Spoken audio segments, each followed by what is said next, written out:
ನಮಸ್ಕಾರ.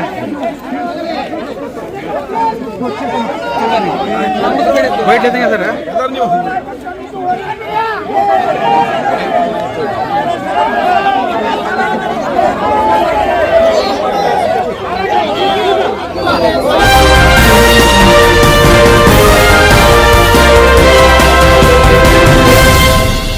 ನ್ಯೂಸ್ಗೆ ಸ್ವಾಗತ. ನಾನು ಸಾನಿಯಾ. ಬನ್ನಿ ನೋಡೋಣ ಇವತ್ತಿಂದು ಹೊಸ ಅಪ್ಡೇಟ್.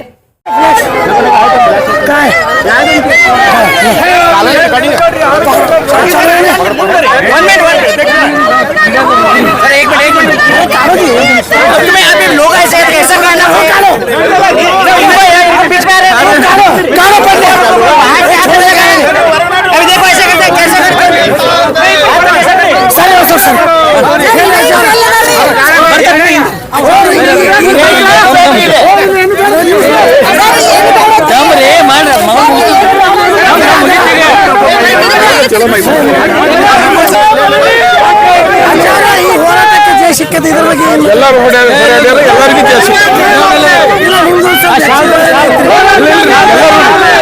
ಎಲ್ಲರೂ ಕೂಡ ಹೊಡ್ಯಾರ್ರಿ. ನಮ್ಮ ಬಿಜಾಪುರ ಜಿಲ್ಲಾದ ಎಲ್ಲರಿಗೂ ಜಯ ಆಗೈತಿ. ಒಪ್ಕೊಂಡಾರ 100% ಒಪ್ಕೊಂಡಾರ. ಮಾಡ್ತೇನೆ ಅಂತ ಹೇಳಿ 120 ಕೋಟಿ ಕೊಡ್ತೇನೆ ಅಂತ ಹೇಳಿದಾರೆ. ಒಪ್ಕೊಂಡಾರ. ಶಿವಾನಂದ ಪಾಟೀಲ್ ಬಂದಿದ್ರೆ ಅವ್ರೆಲ್ಲ ಒಪ್ಪಿದ್ದಾರೆ.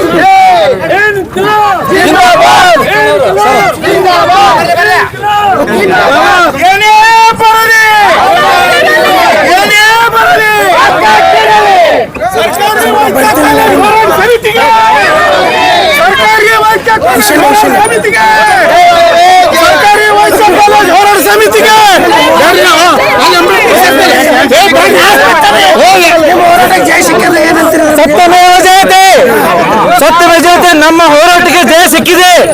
ನಮ್ಮ ಜಿಲ್ಲೆಯ ಜನರ ಹೋರಾಟಕ್ಕೆ ಇವತ್ತು ಕರ್ನಾಟಕ ಸರ್ಕಾರ ಸಿಎಂ ಅನೌನ್ಸ್ಮೆಂಟ್ ಮಾಡಿದ್ದಾರೆ. ಹಾವೇರಿಯಲ್ಲಿ ಮಾಡಿದ್ದಾರೆ, ಬಿಜಾಪುರದಲ್ಲಿ ಮಾಡಿದ್ದಾರೆ. ಇದಕ್ಕೆ ನಮಗೆ ಖುಷಿ ಇದೆ. ನಮ್ಮ ಹೋರಾಟಕ್ಕೆ ಜಯ ಸಿಕ್ಕಿದೆ. ಬೋಲೋ ಭಾರತ್ ಮಾತಾ ಕಿ.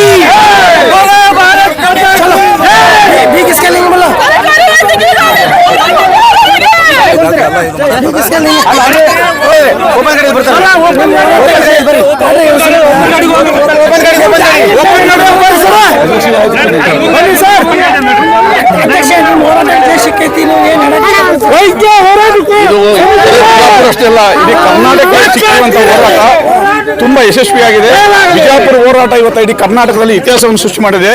ರಾಜ್ಯ ಸರ್ಕಾರ ಮತ್ತು ನಿನ್ನೆ ಶರಣ್ ಪ್ರಕಾಶ್ ಪಾಟೀಲ್ ಅವರು ಹೇಳಿದ್ದಾರೆ, ರಾಜ್ಯದಲ್ಲಿ ಯಾವುದನ್ನು ಕೂಡ ನಾವು ಪ್ರೈವೇಟ್ ಮಾಡೋಲ್ಲ, ಎಲ್ಲ ಕೂಡ ಗೌರ್ಮೆಂಟ್ ಮಾಡ್ತೀವಿ ಅಂತ ಹೇಳಿದ್ದಾರೆ. ಇದು ಬಿಜಾಪುರನಲ್ಲಿ ಹೋರಾಟಕ್ಕೆ ಸಿಕ್ಕಿದಂತ ಜಯ ಇಡೀ ರಾಜ್ಯಕ್ಕೆ ಕೂಡ ಅನ್ವಯಿಸ್ತಾ ಇದೆ. ನಾವು ರಾಜ್ಯ ಸರ್ಕಾರಕ್ಕೆ ಧನ್ಯವಾದಗಳನ್ನು ಹೇಳ್ತೀವಿ. ಮತ್ತು ನಾವು ಕರೆ ಕೊಡ್ತಾ ಇರೋದೇನೆಂದ್ರೆ, ಈ ಬಜೆಟ್ನಲ್ಲಿ ನಾಳೆ ಮಂಡಿಸಲಿರುವ ಬಜೆಟ್ನಲ್ಲಿ ಬಿಜಾಪುರ ಜಿಲ್ಲೆಗೆ ಅಮೌಂಟ್ ಸ್ಯಾಂಕ್ಷನ್ ಮಾಡಬೇಕು. ಯಾಕಂದ್ರೆ ಈ ವರ್ಷನೇ ಈ ಕಾಲೇಜ್ ಮೆಡಿಕಲ್ ಕಾಲೇಜ್, ಸರ್ಕಾರಿ ಮೆಡಿಕಲ್ ಕಾಲೇಜ್ ಪ್ರಾರಂಭ ಆಗ್ಬೇಕಂತ ಹೇಳಿ ನಾವು ಸರ್ಕಾರವನ್ನು ಒತ್ತಾಯಿಸ್ತಾ ಇದ್ದೀವಿ. ಯಾವುದೇ ಕಾರಣಕ್ಕೆ ಡಿಲೇ ಮಾಡಬಾರ್ದು. ಈ ಕೂಡಲೇ ಸರ್ಕಾರಿ ಮೆಡಿಕಲ್ ಕಾಲೇಜ್ ಪ್ರಾರಂಭಿಸಲಿಕ್ಕೆ ಸ್ಟೇಟ್ ಬಜೆಟ್ ನಲ್ಲಿ ವಿನಿಯೋಗಿಸಬೇಕಂತ ಕೇಳ್ತಾ ಇದ್ದೀವಿ. ಮತ್ತು ಹೋರಾಟಕ್ಕೆ ಬೆಂಬಲ ಕೊಟ್ಟಂತ ಇಡೀ ಜಿಲ್ಲೆಯ ಜನತೆಗೆ,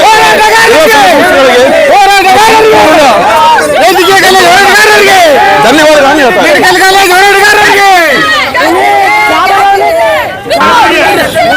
ಸರ್ಕಾರಿ ವೈದ್ಯಕೀಯ ಮಹಾವಿದ್ಯಾಲಯದ ಹೋರಾಟ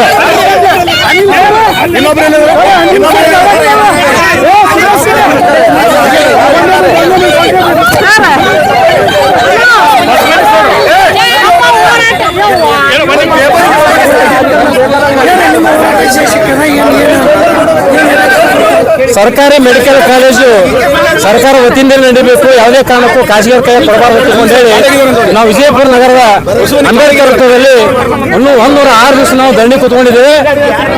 ಆ ಒಂದು ಸಂದರ್ಭದಲ್ಲಿ ಉದ್ದೇಶಪೂರ್ವಕವಾಗಿ ಅದರಲ್ಲಿ ರಾಜಕೀಯ ಬೆರೆಸಿ ಹೋರಾಟಗಾರನ ಹತ್ತಿಕ್ಬೇಕತ್ತಿಕೊಂಡು ಹೇಳಿ ನಮ್ಮನ್ನ ಜೈಲಿಗೆ ಎತ್ತುವಂತ ಕೆಲಸ ಮಾಡಿದ್ರು.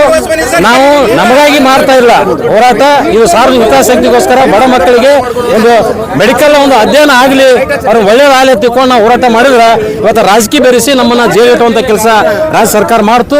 ಆದ್ರೆ ಇವತ್ತು ನಮ್ಮ ಜೈಲಿಗೆ ಬಂದಿದ್ದ ಬಗ್ಗೆ ನಮ್ಗೆ ಚಿಂತೆ ಇರಲಿಲ್ಲ. ಏನು ರಾಜ್ಯ ಸರ್ಕಾರ ದಿಟ್ಟು ನಿರ್ಧಾರ ತೆಗೆದುಕೊಂಡು ವಿಜಯಪುರದ ಹೋರಾಟಗಾರರ ಒಂದು ಹೋರಾಟದ ಒಂದು ಗಣ್ಯ ತೆಗೆದುಕೊಂಡು ಇಡೀ ರಾಜ್ಯಾದ್ಯಂತ PPP ಅನ್ನು ಘೋಷಣೆ ಮಾಡಿದ್ದೆವು. ಅದು ಸಂಪೂರ್ಣ PP ರದ್ದುಪಡಿಸಿ ಸರ್ಕಾರಿ ವೈದ್ಯಕೀಯ ಮೆಡಿಕಲ್ ಕಾಲೇಜು ಸರ್ಕಾರಕ್ಕೆ ನಡೆಸುವಂತಕ್ಕಂಥದ್ದು ಏನು ತೀರ್ಮಾನ ತಗೊಂಡ ಇದು ಸ್ವಾಗತ ಅಂತ ನಾವು ಹೇಳ್ತೇವೆ.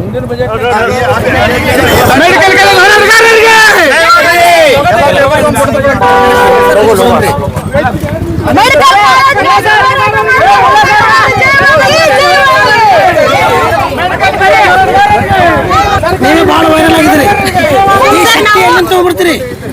ಇಲ್ಲ ಸರ್, ನಮ್ಮ ಹೋರಾಟ ನಮ್ಮ ವಿಚಾರ ಸರ್, ನಮ್ಮ ಸಂಘಟನೆ ನಮ್ಮ ವಿಚಾರ, ನಾವು ನಂಬಿರ್ತಕ್ಕಂಥ ತತ್ವಶಾಸ್ತ್ರ ನೀವು ಹೋರಾಟ ಗಟ್ಟಿಯಾಗಿರೋಕೆ ಸಾಧ್ಯ ಇದೆ ಸರ್. ಈ ಹೋರಾಟದಿಂದ ನಮಗೆ ಬಹಳ ಖುಷಿ ಆಗೈತೆ ಸರ್. ಕಳೆದ 4 ತಿಂಗಳಿಂದನೂ ಕೂಡ ನಾವು ಧರಣಿನ ನಡೆಸಿದ್ವಿ. ಸುಮಾರು ಹೋರಾಟಗಳು ಬೇರೆ ಬೇರೆ ಕಡೆ ಕ್ಯಾಂಪೇನಿಂಗ್ ಹಳ್ಳಿಗಳಲ್ಲಾಗಿರ್ಬೋದು ಒಂದು ದೊಡ್ಡ ಮಟ್ಟದ ಹೋರಾಟ ನಡೆಸಿದ್ವಿ. ಇಡೀ ಬಿಜಾಪುರ ಜಿಲ್ಲೆಯಲ್ಲಿ ಜನರಿಗೆ ಒಂದು ವಿಷಯನ ರೀಚ್ ಮಾಡಿ ಕೊನೆಗೂ ಒಂದು ಪಾಲಿಸಿನ PPP ಮಾದರಿಯನ್ನು ಕೈ ಬಿಟ್ಟು ಸರ್ಕಾರಿ ವೈದ್ಯಕೀಯ ಕಾಲೇಜನ್ನು ನಮ್ಮ ಜಿಲ್ಲೆ ಘೋಷಣೆ ಮಾಡ್ಬೇಕಂದ್ರೆ ನಮ್ಮ ಹೋರಾಟನ ಇವತ್ತು ನಾವು ಗೆಲ್ತೀವಿ ಸರ್. ಇದು ಜಯಗೆ ಯಾರು ಶ್ರೇಯ ಕೊಡ್ತೀರಿ? ಈ ವಿಜಯ ಉತ್ಸವ ಯಾರಿಗೆ ಶ್ರೇಯ ಕೊಡ್ತೀರಿ? ಸರ್ ಈ ಬಿಜಾಪುರ ಜನತೆ ಸರ್, ಬಿಜಾಪುರ ಜನತೆಯ ಗೆಲುವು ಸರ್. ಇದು ಯಾರೋ ಒಬ್ಬರು ವೈಯಕ್ತಿಕ ಗೆಲುವಲ್ಲ, ಬಿಜಾಪುರ ಜನಗಳ ಹಿತಾಸಕ್ತಿಗೋಸ್ಕರ ಮಾಡಿರ್ತಕ್ಕಂಥದ್ದು. ಇದು ಬಿಜಾಪುರ ಜನತೆಯ ಗೆಲುವು ಸರ್. ಇದು ಸೊ ಇಲ್ಲಿ ಮಾಡಿರ್ತಕ್ಕ ಇದು ಆಗಬೇಕಾಗಿದ್ದು ಜನಗಳಿಗೋಸ್ಕರ, ಬಿಜಾಪುರ ಜನತೆಗೋಸ್ಕರ ಬೇಕಾಗಿದ್ದು. ಸೊ ಬಿಜಾಪುರ ಜನಗಳಿಗೂ ಗೆಲುವು ಇದು ಸರ್. ನಾವು ಕೇಳೋದೇ ಬಿಜಾಪುರ ಜನ. ಗೀತಾ, ನನ್ನ ಹೆಸರು ಕಾವೇರಿ ರಾಜ್ಪೂತ್.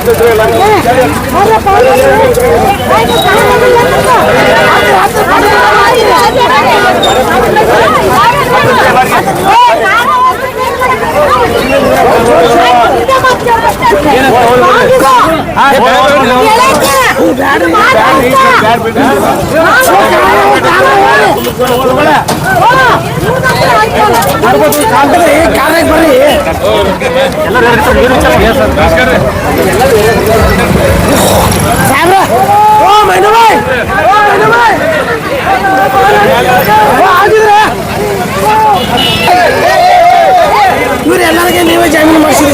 ಇವತ್ತು ಜಾಮೀನು ಮಾಡಿಸಿದ್ದು. ಮೊನ್ನೆ ಅವರಿಗೆ 1/1/2026 ಮಧ್ಯಾಹ್ನ 12 ಗಂಟೆಗೆ ಅವರಿಗೆಲ್ಲ ತಮ್ಮ ದಸ್ತಗಿರಿ ಮಾಡಿ ಅವ್ರಿಗೆಲ್ಲರೂ ಜಳಕಿ ಇಂಡಿಗೆ ಅಡ್ಡಾಡಿಸಿ ಆಮೇಲೆ 8 ಗಂಟೆಗೆ ಅವ್ರು ಬಂದು ಸರ್ಕಾರಿ ತರಫಿ PS ಅವರು ವಿರೋಧಿ ಕೊಟ್ಟರು. ಅವರೆಲ್ಲರೂ 27 ಜನ ಮೇಲೆ 6 ಮಂದಿಗೆ ಅರೆಸ್ಟ್ ಮಾಡಿದರು.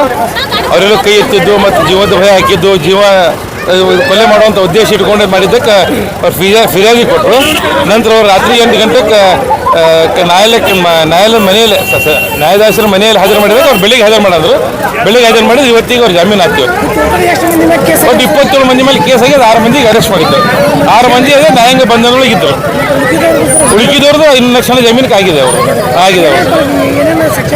ಏನದ ಅವ್ರು ಮತ್ತೊಮ್ಮೆ ಯಾವುದು ಇದು ಕಲಂಗಳು ಅವೆಲ್ಲ BNS ಆಗಿ 354 ಸರ್ಕಾರಿ ಅಡತಡೆ ಮಾಡಿದ್ದು, ಸರ್ಕಾರಿ ಅಧಿಕಾರಿ ಹೊಡಿಬುಡಿ ಮಾಡಿದ್ದು, ಭಾರಿ ಗಾಯಪಡಿಸಿದ್ದು ಮತ್ತು ಜೀವಕ್ಕೆ ಕೊಲೆ ಮಾಡುವಂಥ ಉದ್ದೇಶ ಇಟ್ಕೊಂಡಿದ್ದು, ಆಮೇಲೆ ಎಲ್ಲ ಗುಂಪುಗಳು ಕೂತಿ ಕಾನೂನು ತಮ್ಮ ಕೈಯಾಗಿ ತೊಗೊಂಡಿದ್ದು ಕಲಂಗಳು ಹಾಕಿದ್ದಾರೆ. ಇವತ್ತು ಅವ್ರಿಗೆ ಜಾಮೀನು ಆಗೋಕ್ಕಿಂತ ಮುಂಚೆ ಮಾನ್ಯ CM ನಮ್ಮ ಮುಖ್ಯಮಂತ್ರಿಗಳಾದಂಥ ಸಿದ್ದರಾಮಯ್ಯ ಅವರು ಮೊನ್ನೆ ಬಂದು ಅವರು ಆಶ್ವಾಸನೆ ಕೊಟ್ಟಿದ್ದಾರೆ. ಆಮೇಲೆ ಸರ್ಕಾರಿ ವೈದ್ಯಕೀಯ ಆಸ್ಪತ್ರೆ ದವಾಖಾನೆ ವೈದ್ಯಕೀಯ ಸಂಶೋಧನಾ ಮತ್ತು ಕಾಲೇಜ್ ಪ್ರಾರಂಭ ಆಗುವಂಥ ಸಾಕಷ್ಟು ಉಪಾಪಗಳಿವೆ. ಬಟ್ ಆದರೆ ಇವ್ರ ಹೋರಾಟಕ್ಕೆ ಇವತ್ತು ಜಯ ಸಲ್ಲಿದೆ. ಬಟ್ ಯಾವಾಗ ಅಡಿಗಲ್ಲು ಆಗ್ತದೆ ಪೂರ್ಣ ಜಯ ಸಲ್ತದೆ ಅವರಿಗೆ. ರಘುನಂದನ್ ಪಾಂಡೆ ಅಂತ ವಕೀಲರು, ಪಾಂಡೆ ವಕೀಲರು. लेटेस्ट न्यूज अपडेट्स के लिए YouTube एक्सप्रेस को सब्सक्राइब कीजिए, साथ में बेल आइकॉन को भी क्लिक कीजिए। साथ ही साथ लाइक, शेयर और कमेंट करना ना भूलिए।